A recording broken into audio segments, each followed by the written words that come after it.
ஒரு சுவாரஸ்யமான காதல் சம்பந்தப்பட்ட பாடல் காட்சி படமாகி கொண்டிருந்தது. அன்றைய காலத்து நடன இயக்குனர் புலியூர் சரோஜா மேடம் கட் என்று சொல்லிவிட்டார். படத்தின் இயக்குனரும் கட் என்று சொல்லிவிட்டார். ஆனால் அந்த பாடல் காட்சியில் நடிக்கும் கதாநாயகனும் கதாநாயகியும் தன்னிலை மறந்து கொண்டு ஒருவரையொருவர் பார்த்து கொண்டே இருந்தார்கள். கட் சொன்னதை காதில் வாங்கிக் கொள்ளாமல் அப்படியே பார்த்து கொண்டிருந்த கதாநாயகனையும் கதாநாயகியையும் பார்த்து மீண்டும் ஒரு முறை குரல் கொடுத்தார் இயக்குனர் அவர்கள். நாங்கள் கட் சொல்லி வெகு நேரமாகிவிட்டது, நீங்கள் கையை விட்டுவிடுங்கள் என்று சற்று உரத்த குரலில் சொன்னபோது தங்களை சுதாகரித்துக் கொண்டு இயல்பு நிலைமைக்கு திரும்பினார்கள். அந்த கதாநாயகனும் கதாநாயகியும் வேறு யாருமல்ல, நம்ம நடிகர் ரகுமானும் நடிகை ரோகிணி அவர்களும் தான். திரையுலகில் நடக்கும் இப்படிப்பட்ட சுவாரஸ்யங்களான நிகழ்வுகளுக்காக மதில் மேல் பூனையாக பார்த்து கொண்டிருப்பார்கள் அன்றைய பத்திரிகை நிருபர்கள். ஆஹா, இது போதுமடா சாமி, இந்த வார செய்திகளுக்கு பஞ்சமில்லை என்று நினைத்து பொடுகு போன்று கிடைக்கும் இந்த மாதிரி சினிமா செய்திகளை ஈராக்கி ஈரை பேனாக்கி பேனை பிரிச்சழியாக்கி அதற்கு பூ வைத்து பொட்டு வைத்து புடவை கட்டி அலங்கரித்து அதை ஒரு போட்டோவாக போட்டு பத்திரிகைகளில் புது புது வார்த்தைகளின் கிசு கிசு செய்திகளாக மாலை கட்டி தொங்க விடுவார்கள். இப்படிப்பட்ட துணுக்கு மூட்டைகளாக வரும் சினிமா கிசுகிசுக்களை படிப்பது என்றால் அன்றைய காலத்து ரசிகர்களுக்கு மனசுக்குள் மத்தாப்பூ பத்த வைத்ததை போல ஒரு பூரிப்பை ஏற்படுத்தி பயணித்துக் கொண்டிருக்கும் வாகனங்களில் இருந்து இறங்க வேண்டிய இடத்தை கூட மறந்துவிட்டு பரிதாபமாக தலையில் கை வைத்துக் கொண்டு அடுத்த நிறுத்தத்தில் இறங்கி விடுவார்கள். இப்படிப்பட்ட சம்பவங்களை செய்தி துளிகளால் பரபரப்பாக்கி பத்திரிகை துறைகளில் தங்களுடைய திறமைகளை நிரூபிப்பதாக நினைத்து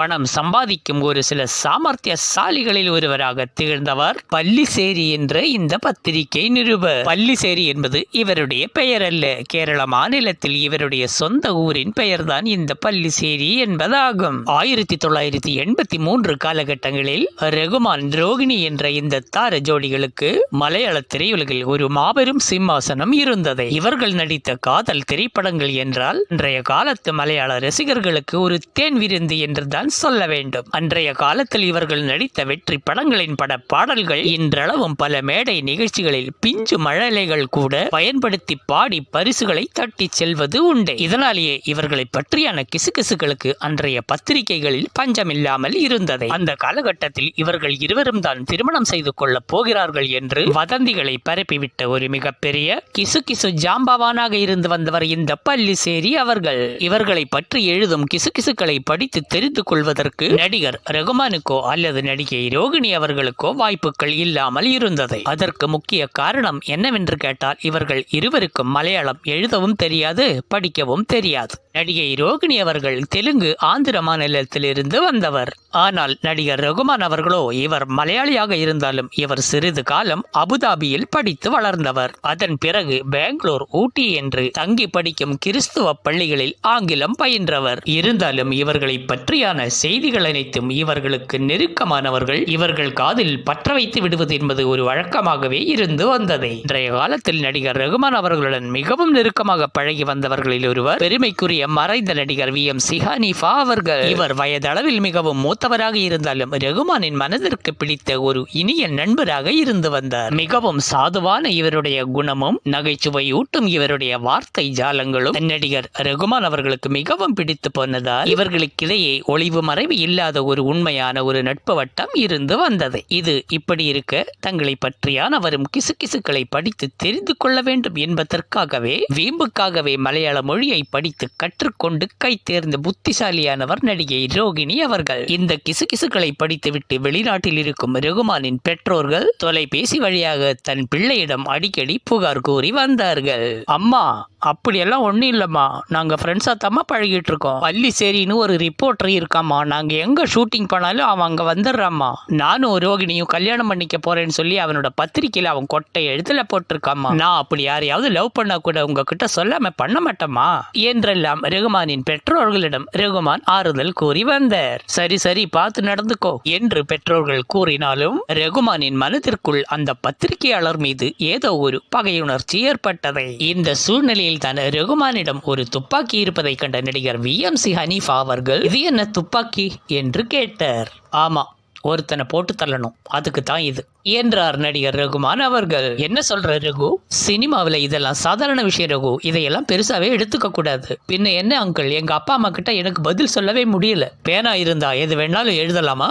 ஒரு ரிப்போர்ட்டருக்கு இவ்வளோ திமிர் இருக்கக்கூடாது. அவனை சாகடிக்க மாட்டேன், ஆனா சுட்டுடுவேன் என்று சொன்ன நடிகர் ரகுமானின் பேச்சை கேட்டு சற்று அதிர்ந்தே போனார் நடிகர் VMC ஹனீஃபா அவர்கள். நடிகர் ரகுமானிடம் மிகுந்த அன்பு வைத்திருந்த நடிகர் VMC ஹனீஃபா அவர்களுக்கு இதற்கு ஏதாவது ஒரு தீர்வை கண்டுபிடிக்க வேண்டும் என்று எண்ணி, இனிமேல் அவருடைய பத்திரிகையில் உன்னை பற்றியான செய்திகள் வராமல் நான் பார்த்துக் கொள்கிறேன் என்று கூறி ரகுமானை சமாதானப்படுத்தினார் நடிகர் VMC ஹனீஃபா அவர்கள். பிறகு ஒரு நாள் பத்திரிகை நிருபர் பல்லிசேரியை சந்தித்த VMC ஹனீஃபா அவர்கள் இந்த விஷயத்தை பற்றி போட்டு உடைத்தார். நடிகர் ரகுமானிடம் துப்பாக்கி இருப்பதாகவும் நீ எதற்கும் கொஞ்சம் ஜாக்கிரதையாகவே இரு என்றும் அவருக்கு ஒரு எச்சரிக்கை மணியை அடித்ததை கேட்டு ரிப்போர்ட்டர் பல்லிசேரி அவர்களுக்கு மனதிற்குள் ஒரு பயம் ஏற்பட்டிருந்தாலும் அதை வெளியே காட்டிக்கொள்ளாமல் VMC ஹனீஃபா அவர்களிடம் நீ என்ன தமாஷ் பண்றியா என்று கேட்டார். இல்ல பல்லிசேரி, நான் உண்மையை தான் சொல்றேன். நீ ரகுமானி பற்றியான கிசுகிசுகளை உன் பத்திரிகையில் இனிமேல் போடக்கூடாது என்று உபதேசத்தோடு ஒரு அன்பு கட்டளை இட்டார் நடிகர் VMC ஹனீஃபா அவர்கள்.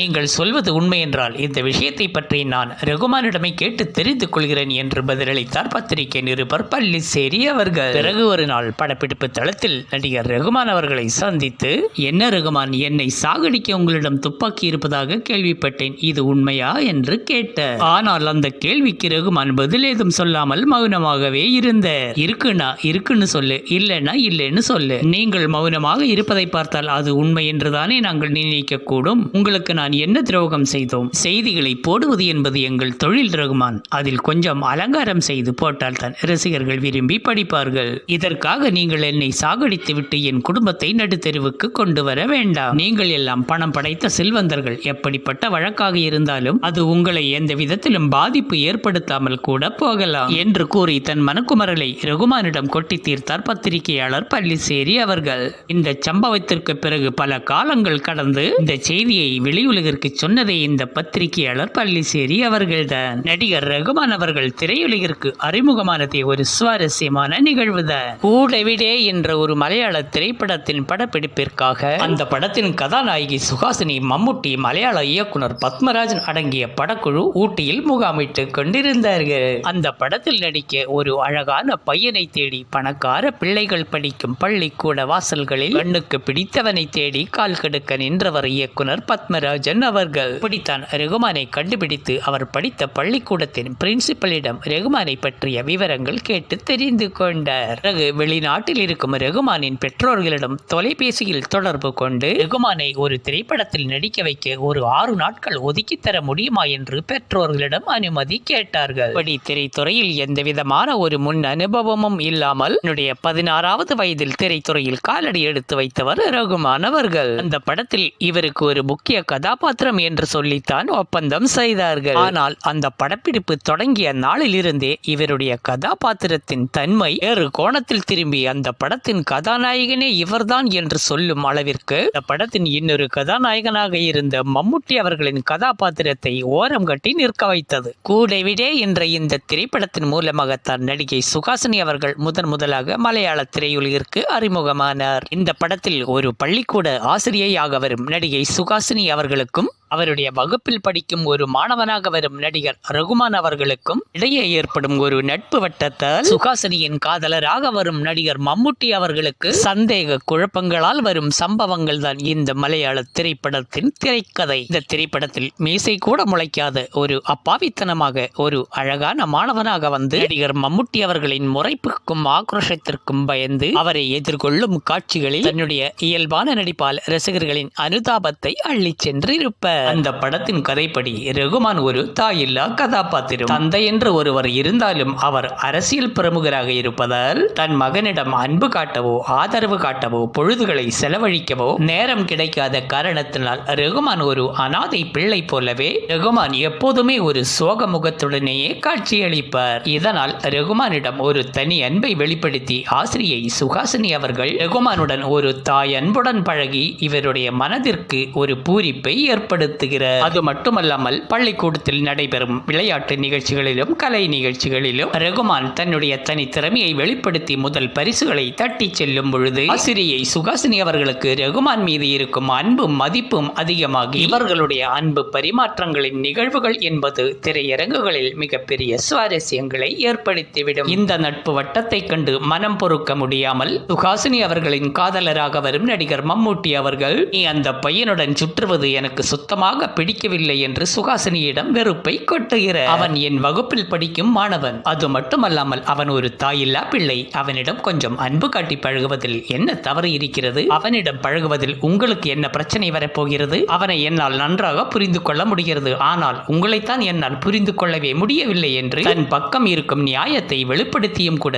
அதை ஏற்றுக்கொள்ள மறுக்கும் நடிகர் மம்முட்டி அவர்கள் சுகாசினியிடமிருந்து ரகுமானை எப்படியாவது பிரித்து விட வேண்டும் என்று எண்ணி ரகுமானை அடிக்கடி எச்சரித்தும் மிரட்டியும் ரகுமானுக்கு பல தொல்லைகள் கொடுத்து வருகிறார். அதுவே ஒரு கட்டத்தில் அத்துமீறி போய் அவளை கட்டிக்க போறவன் நானா இல்ல அவளை நீ கட்டிக்க போறியா என்று மம்முட்டி அவர்கள் ரகுமானிடம் சரவடி கேள்வி கேட்டதால், இத பாருங்க, என்ன பத்தி எது வேணா பேசுங்க, டீச்சரை பத்தி மட்டும் ஏதாவது தப்பா பேசாதீங்க என்று ரகுமான் திருப்பி பதிலடி கொடுக்க, தப்பா பேசினா என்னடா பண்ணுவ, சாவடிச்சிடுவியா என்று கதைக்களத்தை விறுவிறுப்பாக்கிவிட்டு கடைசி நேரத்தில் மம்முட்டி அவர்களால் ரகுமான் கொலை செய்யப்படும் பொழுது ரகுமானின் கதாபாத்திரம் என்பது பார்த்து கொண்டிருக்கும் ரசிகர்களின் கண்ணில் நீர் வழிந்தோடியதை இன்றளவும் யாராலும் மறுக்க முடியாது. ரகுமானின் சொதேசம் என்பது கேரள மாநிலம் கோழிக்கோடு மலப்புரம் ஜில்லாவின் நிலம்பூர் பகுதி ஆகும். இவர் ஒரு செல்வந்தர் வீட்டில் பிறந்தவர். இவருடைய பெற்றோர்கள் ஒரு கலப்பு திருமணம் செய்து கொண்டவர்கள். இவருடைய தந்தை ஒரு இஸ்லாம் மதத்தை சேர்ந்தவரும் தாய் ஒரு ஹிந்து மதத்தை சேர்ந்தவரும் ஆவார்.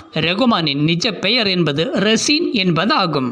இவருடைய தந்தையின் பெயர்தான் ரகுமான் என்பது. இந்த தந்தையின் பெயரான ரகுமான் என்ற பெயரைத்தான் இவர் சினிமாவிற்காக தன் பெயராகவே சூட்டி கொண்டவர். இவருடைய தாயின் பெயர் சாவித்ரி. இவருடைய தந்தை அபுதாபியில் வேலை பார்த்து வந்ததால் இவர்கள் குடும்பத்தோடு அங்கேதான் வசித்து வந்தார்கள். ரகுமானின் பள்ளி படிப்பு என்பது அபுதாபியில் தான் சிறிது காலம் கழிந்தது. அதன் பிறகு பெங்களூர், ஊட்டி என்று தன்னுடைய பள்ளி காலங்களை கடந்து கொண்டிருக்கும் பொழுதுதான் இவருடைய திரை பிரவேசம் ஆரம்பமானதை. ஒரே நேரங்களில் மலையாளம், தமிழ், தெலுங்கு என்று பல மொழி படங்களில் கலக்கி வந்த இவர் இந்தி நடிகர் அமிதாப் பச்சனுடன் கண்பத் என்ற ஒரு ஹிந்தி படத்திலும் அமிதாப் பச்சனுக்கு மகனாகவும் நடித்துள்ளார். இவருடைய இரண்டாவது தமிழ் படமான கண்ணே கனியமுதே என்ற திரைப்படத்தில் நடிக்கும் பொழுது படத்தில் கதாநாயகியாக நடித்த நடிகை அமலாவை காதலித்தார். இவர்கள் இருவரும் ஒருவரை ஒருவர் மனதார காதலித்தும் நடிகை அமலாவிற்கு சில சூழ்நிலைகள் ஒத்துவராத காரணத்தினால் இவர்கள் திருமணம் நடைபெறாமல் போனது. இதனால் மனவேதனைப்பட்டு சிறிது காலம் திருமணமே வேண்டாம் என்று ஒதுங்கியிருந்தார் நடிகர் ரகுமான் அவர்கள். பிறகு ஒரு திருமண நிகழ்ச்சியில் அமலாவை போன்றே ஒரு பெண்ணை பார்த்ததால் இவருடைய முடிவை மாற்றிக் கொண்டார். பிறகு மெஹரினிசா என்ற அந்த பெண்மணியை திருமணம் செய்து கொண்டு 2 பெண் குழந்தைகளுக்கு தந்தையானார். இவருடைய மனைவி மெஹரினிசாவின் சகோதரியை தான் இசையமைப்பாளர் ஏ.ஆர். ரகுமான் திருமணம் செய்து கொண்டுள்ளார். இவர்கள் இருவரும் ஒரு குடும்பத்தின் 2 மருமகன்கள் என்பது மிகவும் குறிப்பிடத்தக்கது. இவருடைய திரைப்பயணத்தில் 1996ஆம் ஆண்டிலிருந்து ஒரு சிறிய இடைவெளி ஏற்பட்டிருந்தாலும் மீண்டும் தமிழ் திரையுலகில் ஒரு வில்லனாக அவதாரம் எடுத்து துருவங்கள் 16 என்ற திரைப்படத்தின் மூலம் தன்னை மீண்டும் ஒரு கதாநாயகனாக நிலைநிறுத்திக் கொண்டார்.